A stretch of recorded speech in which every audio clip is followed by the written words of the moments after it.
Hi, folks.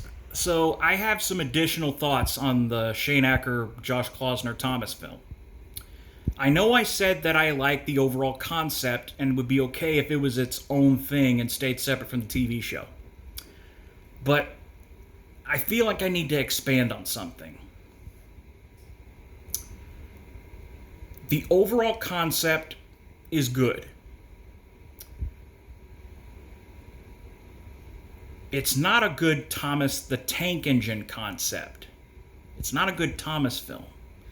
If it was its own thing with original characters inspired by Thomas the Tank Engine, set during World War II, was a steampunk versus diesel punk story, and was on in a world without people that a little boy from World War II would visit, then I would be okay with it.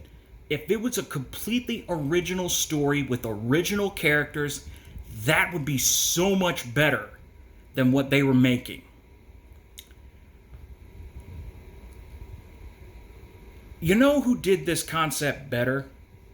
Let's go back a bit. Shane Acker said that he wanted to tell a story of a world full of trains without people. Think about that for a second. That sounds to me more like the Pixar cars. The trains are doing their own thing, but if they're not going into the human world and they're not delivering trains or whatnot, not dropping off passengers or dropping off cargo or whatever, what are they doing? Is there no rolling stock in their home? Even the Pixar cars, even in the world of the Pixar cars, the trains still served a purpose. Their job was to deliver freight and carry passengers, which happened to be cars. They still served a train-like purpose. You know who did the world full of trains without people concept better? You know who did that better? The Little Engine That Could. The CGI film. Think about this for a moment. That is based on a storybook that's very short, doesn't really explore the land. It's just a simple story about a train determined to do what she does best. Or learns to do what she does best. With a couple of other engines there that may seem arrogant or bossy or old or something like that. The humans don't come in until the very end of the story, where the kids are happy to see their toys and food and all that, right? The toys are an exception because they're magical, right? And in the film, a real boy gets caught up in this world of trains, right? The CGI Little Engine That Could tackled dream trains. They still served a purpose, even though they come from a different world and deliver dreams to kids. That was their purpose. They still served a purpose. They're delivering freight trains full of dreams. So, in the World War II Thomas film, would Thomas and his friends still be visiting the human world, dropping things off, transporting people to and from Sodor?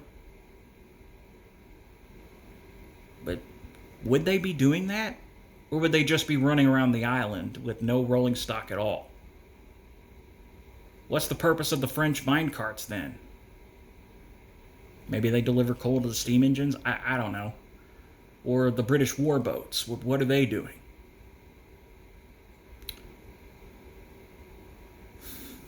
It's just crazy, man. Overall, the concept is fine if it stays its own thing and stays in its own lane, but as a Thomas film, probably not the best idea. An original story with original characters, amazing film. Amazing film. Magic Railroad could have done that too with, they could still have ladies, still have the characters from Shining Time and whatnot, but Thomas being in a separate world, that part does sound a little odd. And I don't hate Magic Railroad, but you gotta admit it is a little odd that Thomas is not off the coast of the UK, but is rather in his own little world. Doesn't really make sense, does it? Like I said, what I would do is something completely different. Magic Railroad would be a shortcut between North America and the UK. And maybe there's more different portals from the Magic Railroad to Sodor to other countries and stuff like that. Maybe something like that. I don't know. Those are just brainstorming ideas. Anyway, let me know what your thoughts are on the Shane Acker film and Magic Railroad and all that. And if my concepts interest you, let me know what you think. Take care, y'all.